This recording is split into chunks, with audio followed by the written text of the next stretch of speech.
Thanks so much. Thanks so much, dear Matt.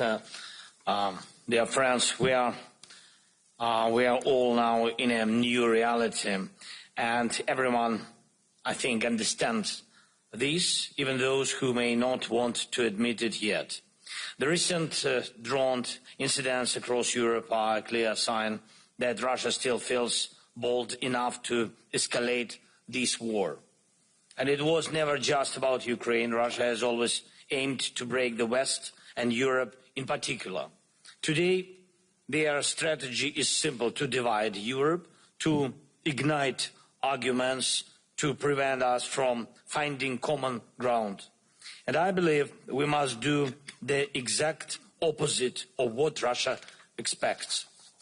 We must act together, and we must act with strength. First, our guys are already here in Denmark, and there are experienced Ukrainians who know how to detect and shoot down attack drones, and they have already begun deploying their mission, and we are ready to share this experience with you, partners, and this is just the beginning, the first step on the path toward an effective drone wall to protect all of Europe. Please, let's work together on coordinated solutions that will make this happen. Second, when we talk about the drone wall, we are talking about all of Europe, not just on one country. If the Russians dare to launch drones against Poland or violate the airspace of northern European countries, it means this can happen anywhere. In Western Europe, in the south, we need fast and effective response and defense forces that know how to deal with drones. And please keep joining the Pearl program. It really helps our defense. Some countries are already part of it, thank you, and it's very important that others join too. This program supports not only us, but also strengthens ties between Europe and the United States of America. Third, we must remember that the root of all these problems is Russia's war. Russia still has the resources to keep fighting, and that's not right. But we know the right steps.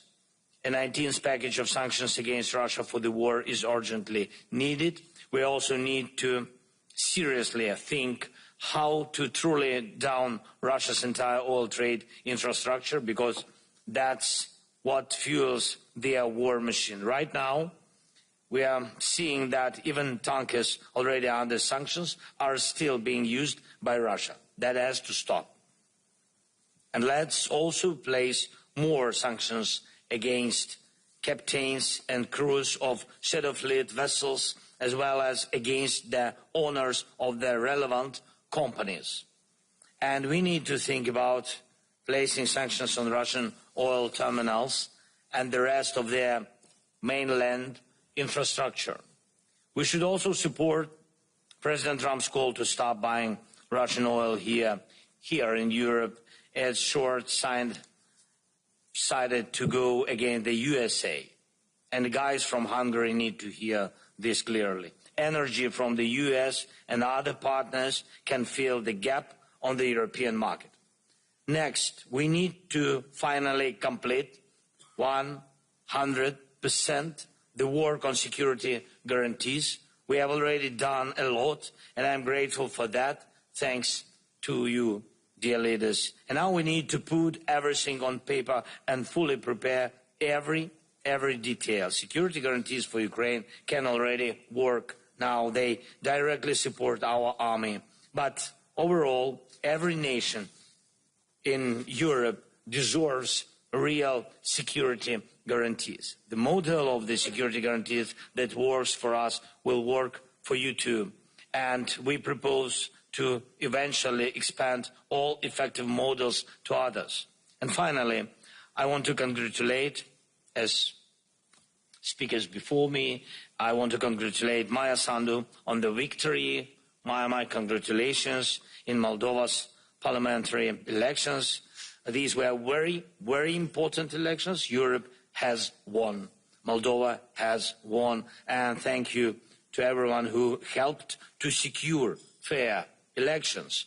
Now it's time to move forward, supporting Moldova, Ukraine, and the Western Balkans on their path to EU membership is critical. We need real progress. Ukraine has completed the screening process. We are ready to open Cluster 1, and this must be done just as agreed. This will definitely strengthen the overall situation. Thank you so much. Slava Ukraini. Thank you.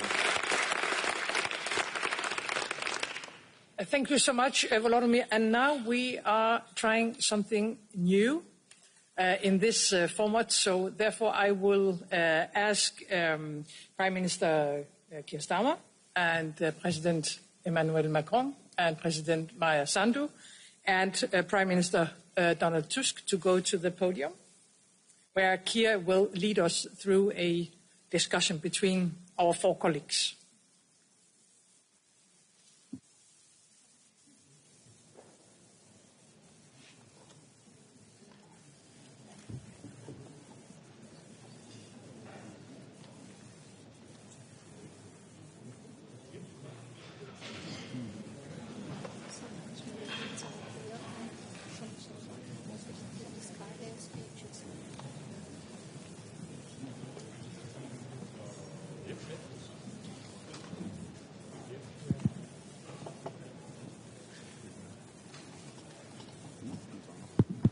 Yes, I think, is this on? Right, let us make a start, and it's really good to be here, colleagues. Volodymyr, it's fantastic that you are here, and as Meta said, this has been nearly 4 long years for brave Ukrainians fighting, and I, for one, have been particularly struck with the severity of the attacks on civilians, particularly in recent weeks.